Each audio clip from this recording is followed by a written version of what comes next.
Welcome to Live Free. I'm Angela K. Austin. Together, we'll discuss books, we'll explore the world, and we'll do it with some of my closest friends. And hopefully, we'll make new ones along the way. Hey guys, it's Angela K. Austin, and today I'm going to talk to you guys a little bit about Kindle Direct Publishing. If you are not familiar, then this video is for you. This is how we indie authors get our books loaded onto Amazon's platform. Now, I want to do this series for all of the major publishers or major distributors so that you guys can have a better understanding of just how easy it is for you to directly upload your product so that you can get it into the hands of a reader. This is a question that I'm asked frequently, and so let's jump into this and show you just how easy it is for you to get your book out to the audience that's waiting for it. So the first thing you would need to do, of course, is you would need to set up a profile or an account on Kindle Direct Publishing, which is Amazon's platform. And a lot of you would recognize this CreateSpace probably because it used to be the old platform that we all use. But once you do have that account set up, then you're going to have a page like this. And this page will allow you to be able to load up your book, whether it's an ebook or a paperback. And once you do, then you're going to start having these other things that we'll go through here in a minute. But you would click here if it's an ebook or a paperback. We're just going to click ebook.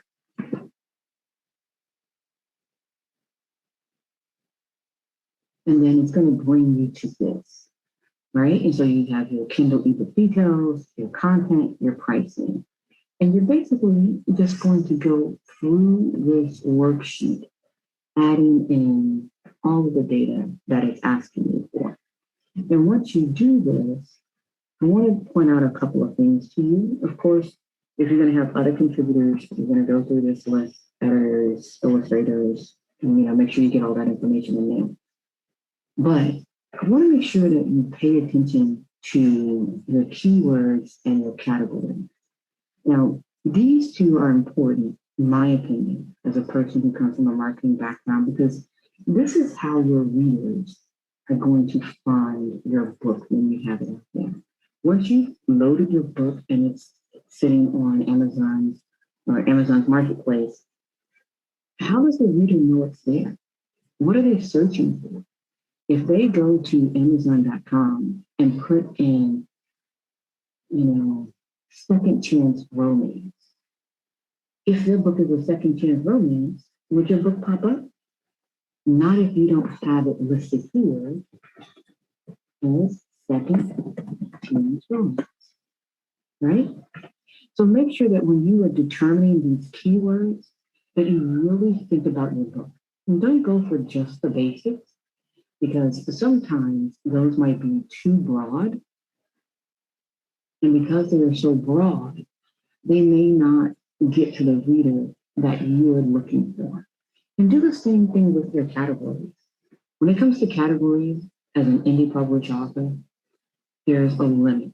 Now, there's always a workaround, and there's a way that you can get more categories by reaching out to Amazon directly. And I can talk about that more to you guys if you guys have questions about it. But when you're thinking about your categories, think about your book, right?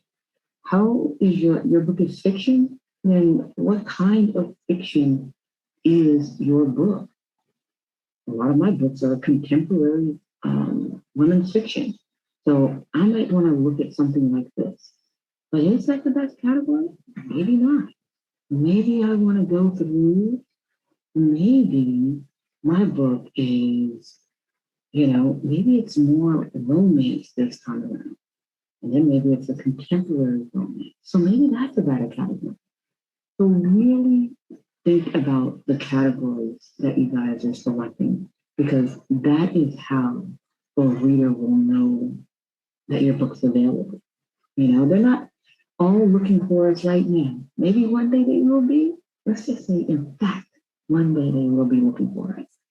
All of us by our name, first and last. But until that time, we need to make sure that we are giving them the information they need so that they can find us, right? Now, so Kindle ebook content.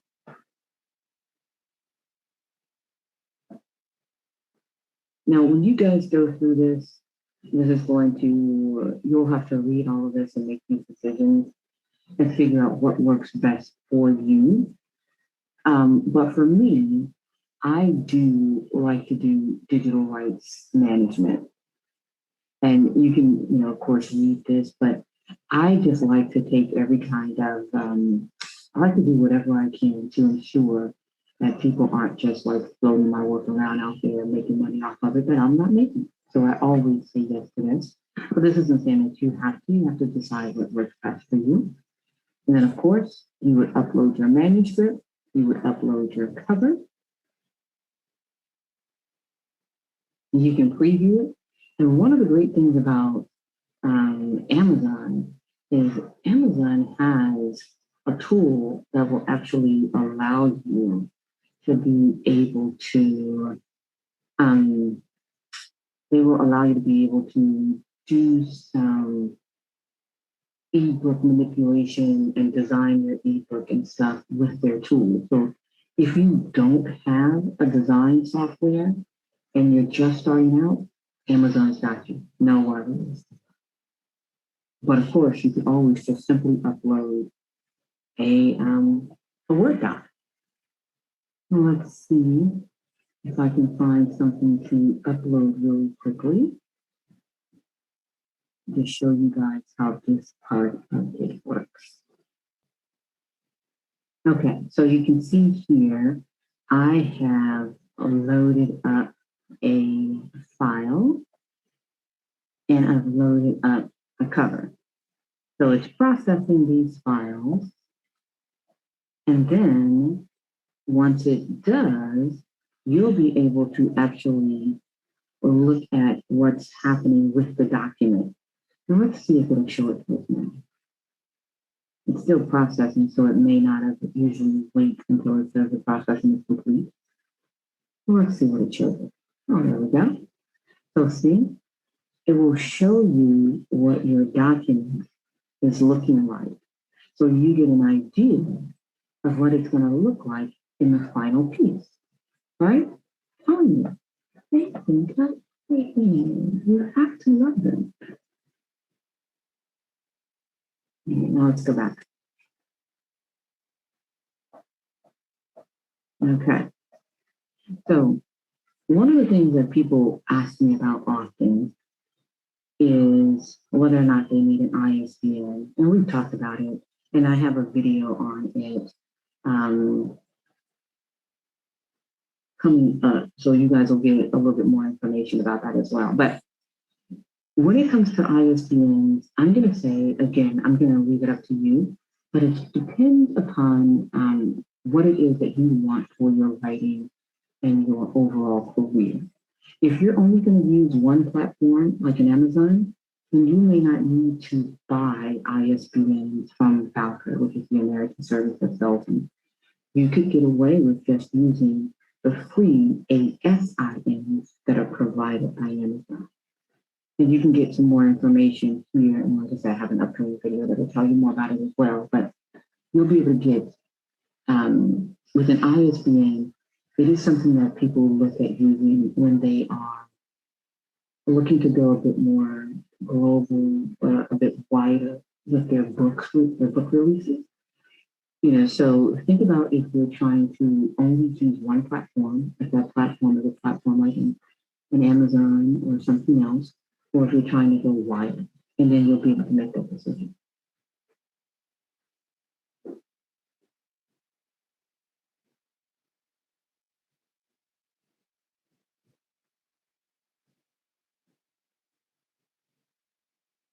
All right, we're going to go to the last part, which is pricing.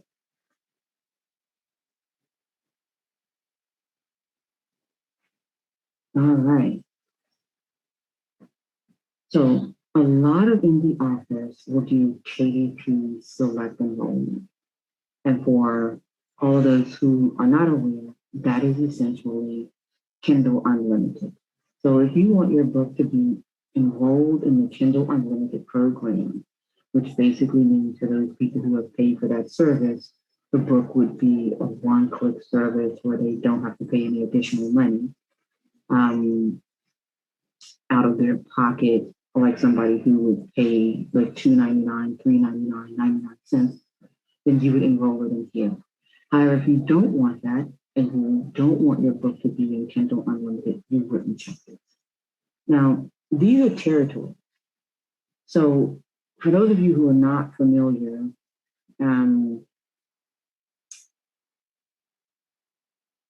if you are the copyright holder on your book, this is what this question is asking you.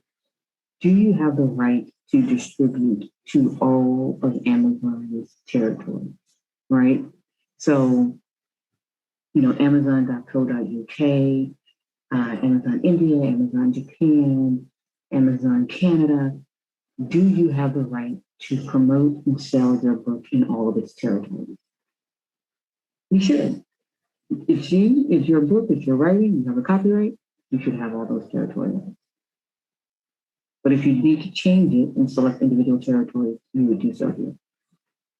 Now, this is always a good question for people. What royalty plans should you select? 35 or 70%? And I know this sounds like such a cop-out, but again, it's hard for me to tell you because it's going to be based off of a lot of things. One of them being your price of your book.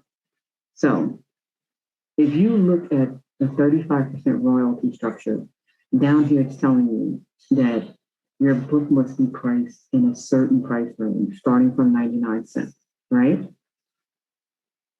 And so then you can also see, if we type in 99 cents, that's telling you that off of every book that you sell, you're going to make 35 cents, right? Well, let's change this to a 70% royalty structure.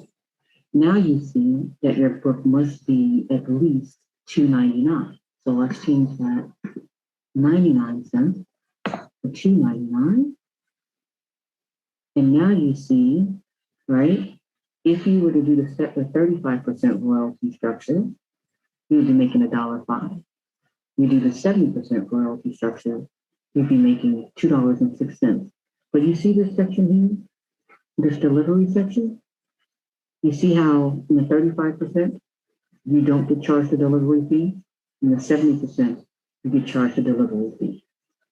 Now this, to me, again, is all about you, your goals, and your decision. There are some valid reasons why people would want to charge a 35% royalty structure. And there are valid reasons why you would select the 70%.